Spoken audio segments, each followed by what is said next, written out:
Picture a rain-soaked dusk in 1887 Arizona, where Clara Whitfield, a woman scarred by a burning wagon and a past she buried, found a wounded Apache renegade collapsing against her fence.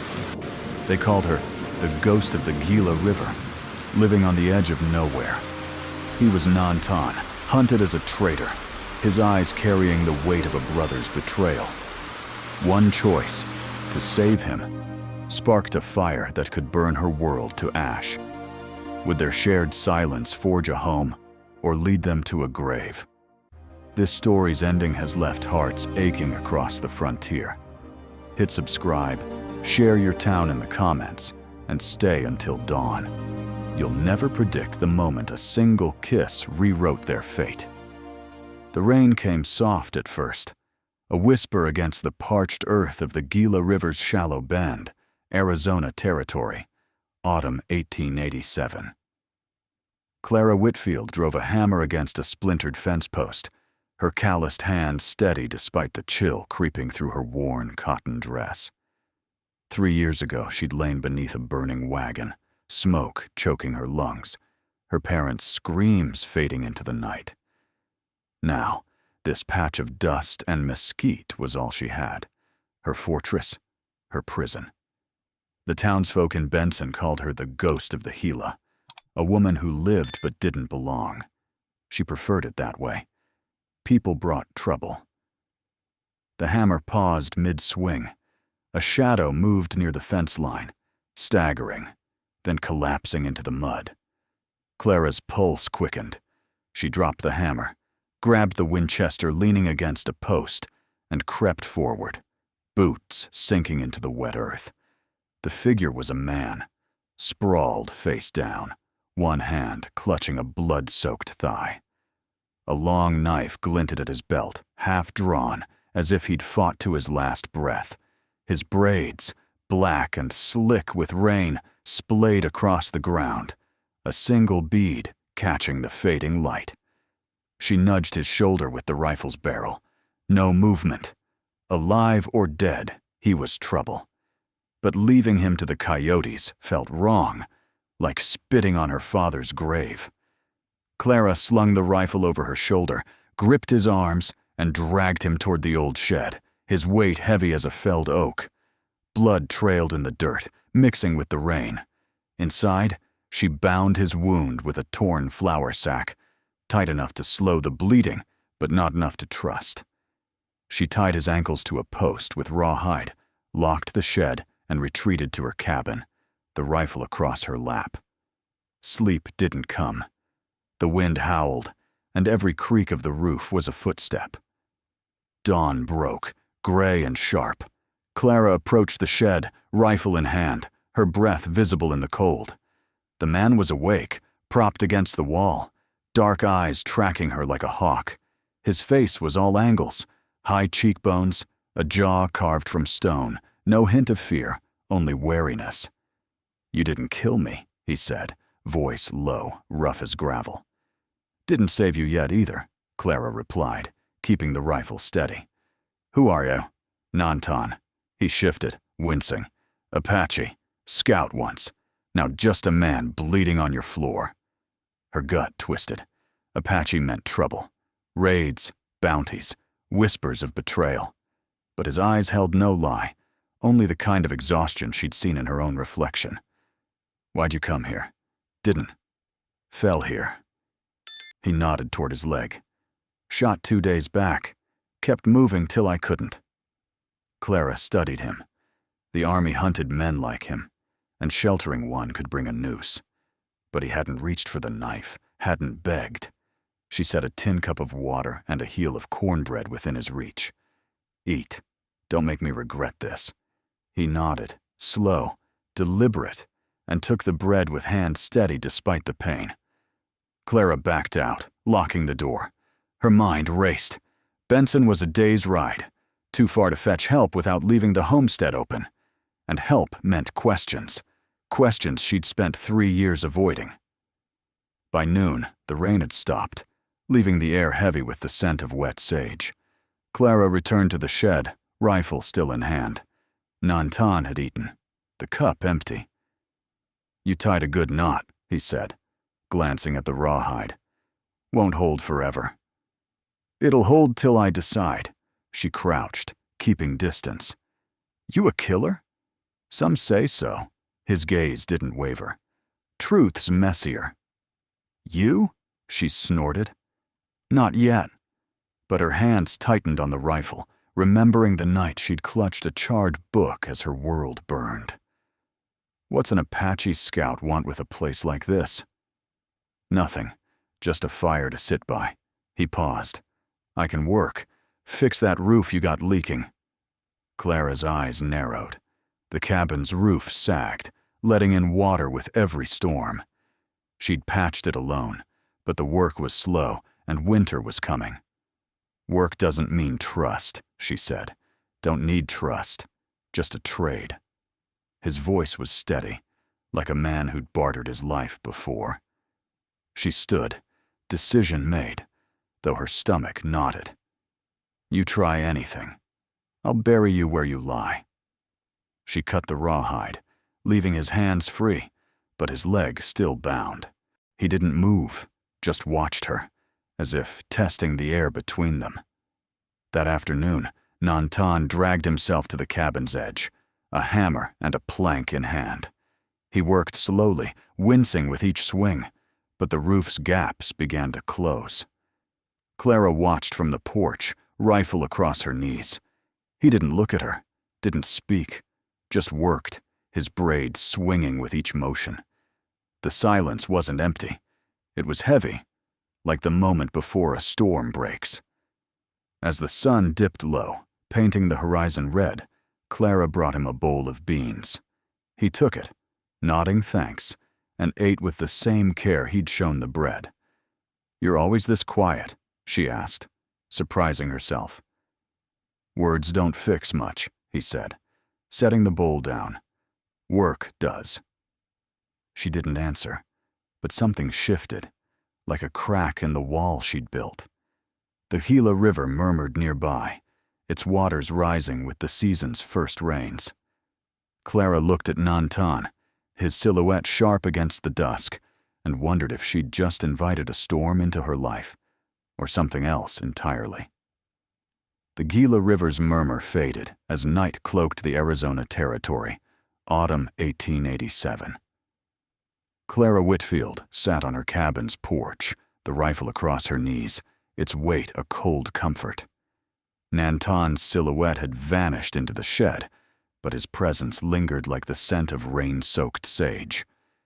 She'd let a stranger, a hunted Apache, hammer nails into her world.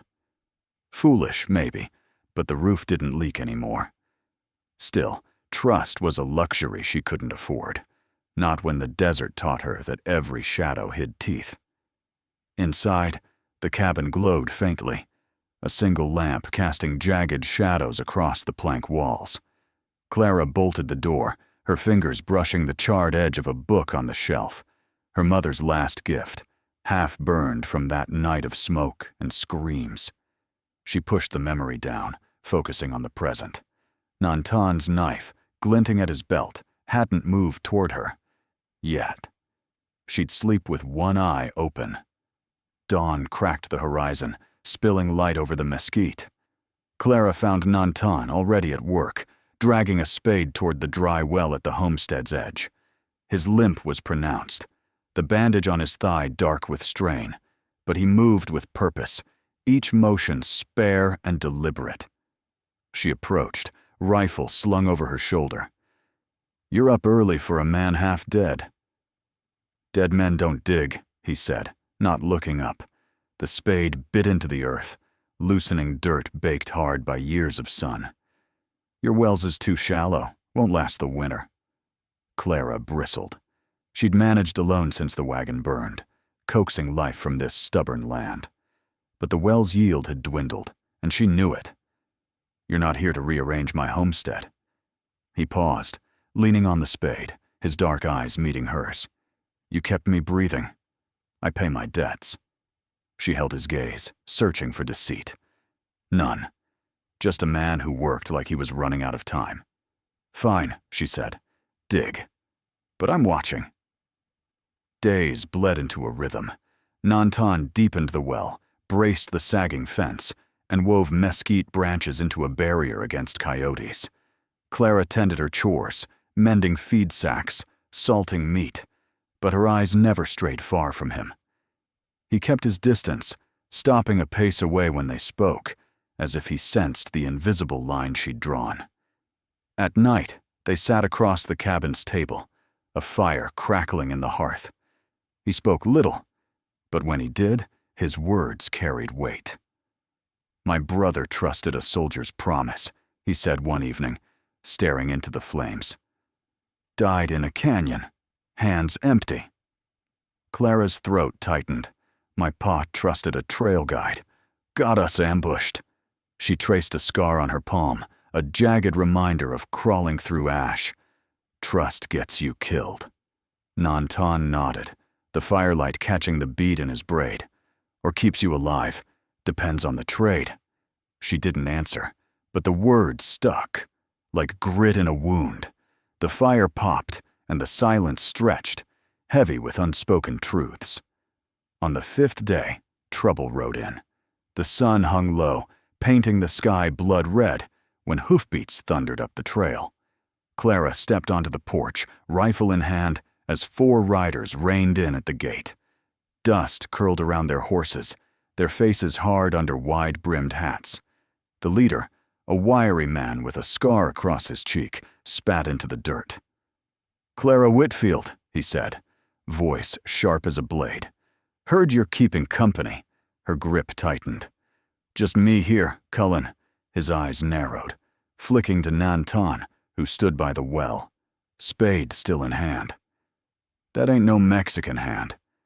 He nodded to the bead on Nantan's braid, glinting in the dusk. "Apache. The one the army's hunting. Killed a rancher east of Benson, they say." Nantan didn't move, his face a mask, but Clara saw the tension in his shoulders. "He's working my land," she said, voice steady despite the pulse hammering in her ears. "You've got no business here."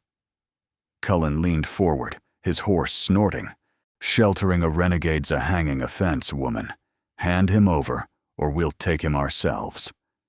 The other riders shifted, hands brushing pistols. Clara raised the rifle, leveling it at Cullen's chest. "Step on my land, you'll leave in a box." A beat of silence, thick as tar.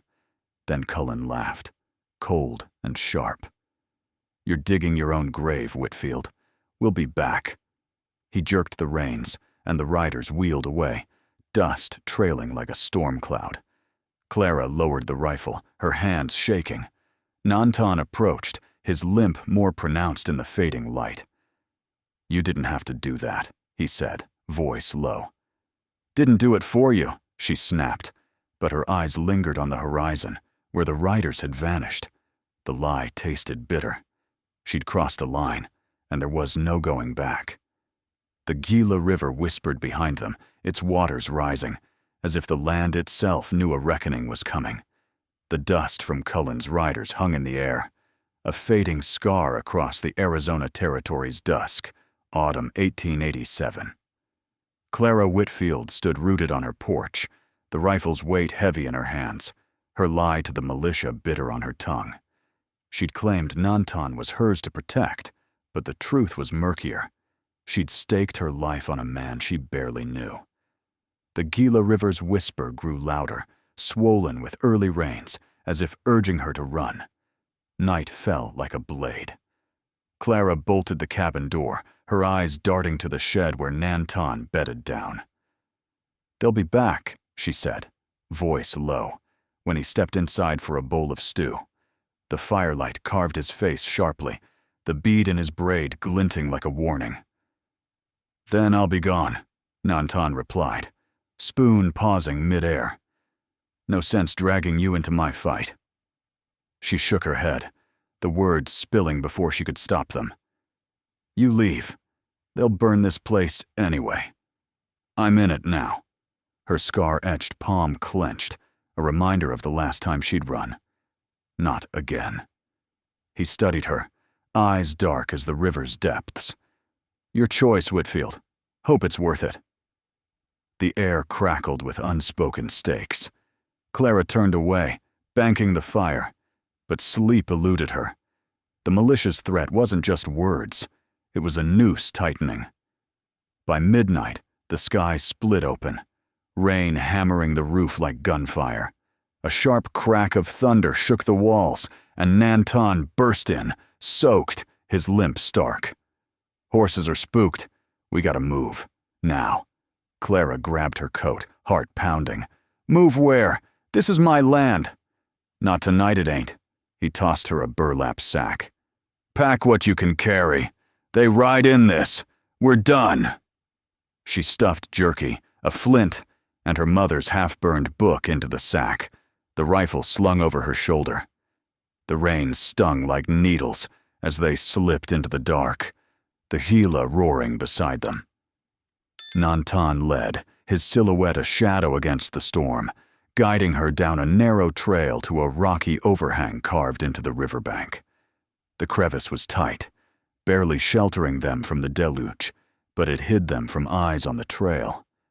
They crouched, breath fogging in the cold. Clara's fingers brushed the book in her sack, its charred pages a tether to a life gone. If they find us here, she whispered. This was for nothing. Nantan's gaze was steady, rain dripping from his braid. They won't. Not tonight. He shifted closer, not touching, but near enough to share warmth. The storm's roar swallowed their silence, and Clara's chest tightened, not from fear, but something deeper. Years of carrying loss alone, now cracked open by this man's quiet defiance. I've never... Her voice broke, raw. Never been kissed, not because no one tried, because I'm afraid. Touch feels like fire, like that night I lost everything. The confession hung, fragile as the rain. Nantan didn't move, his eyes holding hers like stone. We start slow, he said, voice low, certain. You don't owe me anything. I'll keep watch. Sleep. She wanted to argue, but exhaustion won.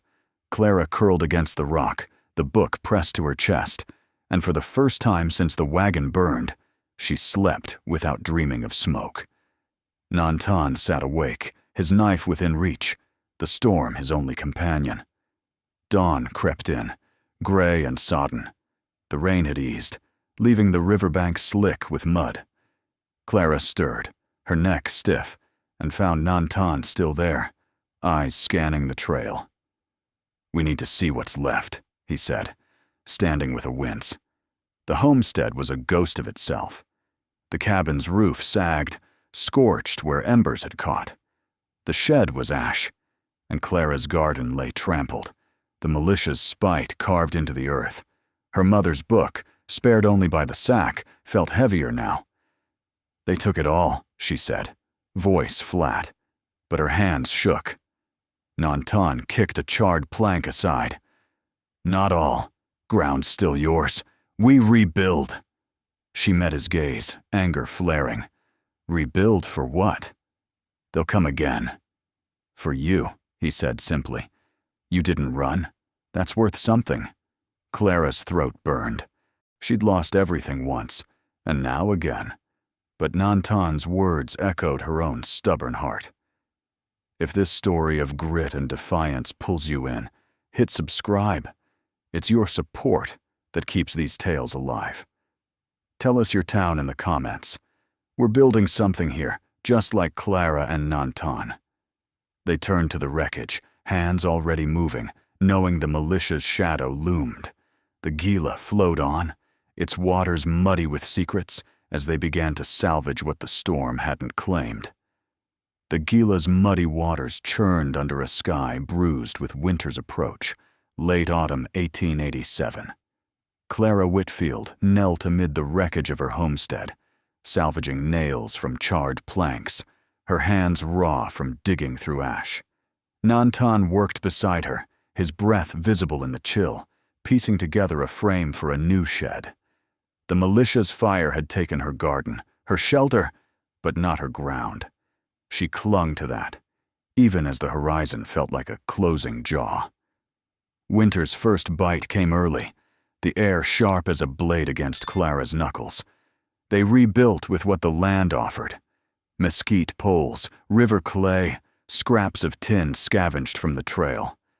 Nantan's limp eased, but his silence grew heavier, his eyes often straying to the distant ridges where riders could appear. Clara noticed, her gut twisting. He was planning something, and it wasn't staying. One frost-cracked morning, she caught him sharpening his knife by the river, the blade catching the pale light. "You're leaving, aren't you?" she said, voice steady despite the ache in her chest. He didn't look up. "Sooner I'm gone, sooner you're safe. That's the trade. Safe's a lie out here." She stepped closer, boots crunching on brittle grass. "You think they'll forget me standing between you and their guns?" His hand stilled, the knife glinting. "They'll forget faster if I'm not here." Clara's scar burned under her sleeve, a reminder of running, hiding, losing. "I didn't save you to watch you walk into a bullet." Nantan's eyes met hers, dark and unyielding. "You saved me. Debt's paid. Don't owe you my chains." He sheathed the knife and turned back to the river, leaving her words to fall like stones. Days grew shorter, and the sun barely warmed the earth. They finished the shed, its walls crooked but solid, and started on a new cabin frame. Clara hauled clay from the riverbank, her arms aching, while Nantan wove a roof from dried reeds. They worked in near silence, the rhythm of labor holding them together, where words failed. But every night, Clara checked the shed, half expecting his bedroll to be gone. One evening, she found a carved Apache knife on the cabin table, its handle etched with a coiled snake. A goodbye, silent and final. The blow came at dusk, not from riders, but a rumor carried by a passing trapper. He reined in at the gate, his mule laden with pelts, and spat into the dirt. "Army's sweeping the valley," he said, eyeing Nantan's braid. "Got orders to shoot any Apache on sight. Militia's riling 'em up, saying you killed that rancher. Won't be long before they're here." Clara's blood ran cold. "They got proof? Proof's what they make it." The trapper glanced at the new shed, then her. "You're betting on a losing hand, woman." He rode off, his warning hanging like smoke. That night, the cabin felt smaller, the fire's warmth mocking. Clara sat across from Nantan, her mother's burned book open on her lap, its pages brittle as her resolve. "You heard him," she said. "You stay. We both die." He poked the fire, sparks rising. "I've run before. Doesn't change who they hunt." "Then fight," her voice cracked, sharp. "Or is that knife just for show?" He looked at her, the first time she saw anger in his eyes. "Fight. And your land's a graveyard. I'm not worth that." She slammed the book shut, dust rising. "It's not about you. It's about this." She gestured to the cabin, the land, the life she'd clawed back. "I lose this. I lose me." Nantan leaned back, the firelight etching his scars. "You're stronger than this place. Always were." The words cut deeper than she expected. Clara stood, pacing to the window, the night beyond black as pitch. She'd built walls to keep the world out, but Nantan had slipped through, and now his leaving threatened to break her worse than fire ever did. The militia, the army, they'd come, and she'd face them alone. Or worse, she'd run, become the ghost Benson already thought she was. By morning, Nantan's bedroll was still there, but his knife stayed on the table, a choice not yet made. Clara worked the new fence line, her hammer's rhythm a defiance against the quiet. The Gila flowed sluggishly, its banks crusted with frost, mirroring her own stalled heart. She glanced at Nantan, hauling logs for the cabin, his braids swinging with each step. He hadn't left yet, but the air between them was a held breath, waiting for the snap. The frost on the Gila's banks glittered like broken glass under a dawn that promised no warmth. Early winter 1887. Clara Whitfield drove nails into a new fence post, her hammer's rhythm a pulse against the quiet, but her eyes kept drifting to Nantan, hauling logs across the homestead. His carved knife still sat on her cabin table, a coiled snake waiting to strike. He hadn't left, but the air was taut, a bowstring ready to snap. The Arizona Territory held its breath. Clara's hands, scarred and steady, faltered as she glanced at the horizon. The Army's sweep was coming, the militia's lies about Nantan's crimes fueling their hunt. She'd told him to fight, but his silence screamed he'd rather run than turn her land into a killing ground. She hated him for it, and hated herself for caring. Mid-morning, as clouds thickened overhead, Nantan approached the cabin, his bedroll slung over his shoulder. "I'm going," he said, voice flat, his braids swinging as he turned toward the river trail. The knife on the table gleamed, untouched. Clara dropped her hammer, the clang sharp against the dirt. "You walk out. You're giving them what they want." Her voice was a blade, honed by months of loss. "I stood for you. Don't make me a fool." He stopped, back to her, the wind tugging at his buckskin vest. "You're no fool, Whitfield. You're steel. But I'm not your chain." He took a step, then another, the Gila's murmur swallowing his boots' crunch. Rage surged, hot as the fire that took her family. Clara stormed into the cabin, grabbed the knife, and ran after him, catching him at the river's edge. "Take it," she said, thrusting the blade toward him. "If you're running, don't leave your ghost behind." Nantan's eyes, dark as slate, held hers. "That's not a ghost. It's a promise. Keep it." He didn't take the knife, but his hand brushed hers, brief as a spark, before he turned away.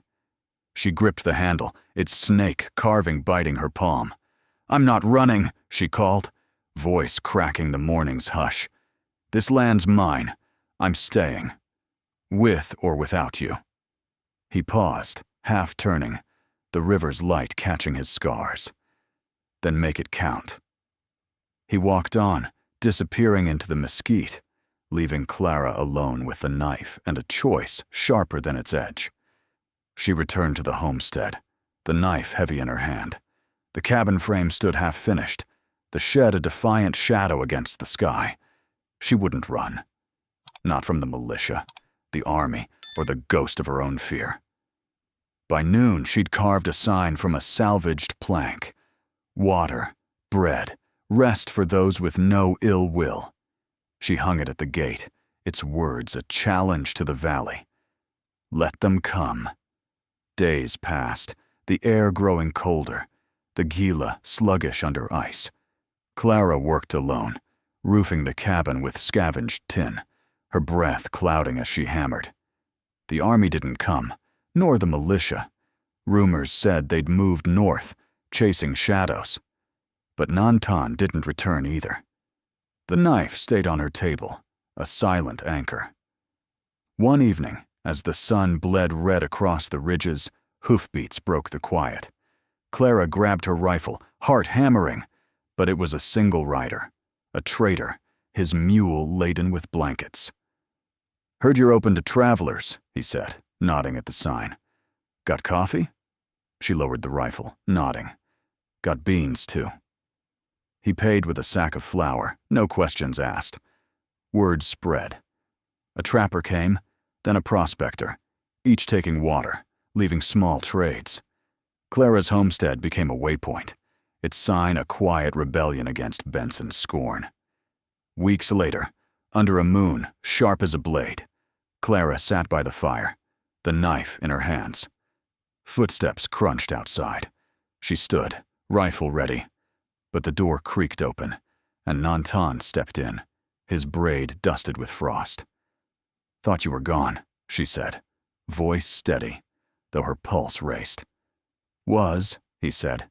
setting a bundle of willow poles on the floor. Didn't sit right, leaving you to fight alone. She studied him, the firelight etching his face. Why now? Your sign. He nodded toward the gate. Takes guts to stand like that. Clara set the rifle down, the knife still in her hand. No chains here, she said, echoing his words. Just work. He nodded, a faint curve to his mouth. Then let's build. They added a room to the cabin, small but sturdy, their hands moving in rhythm. One night, by the fire, Clara reached for his hand, her fingers tracing his scars. Their first kiss was slow, deliberate, like the land itself. Hard-won, unyielding.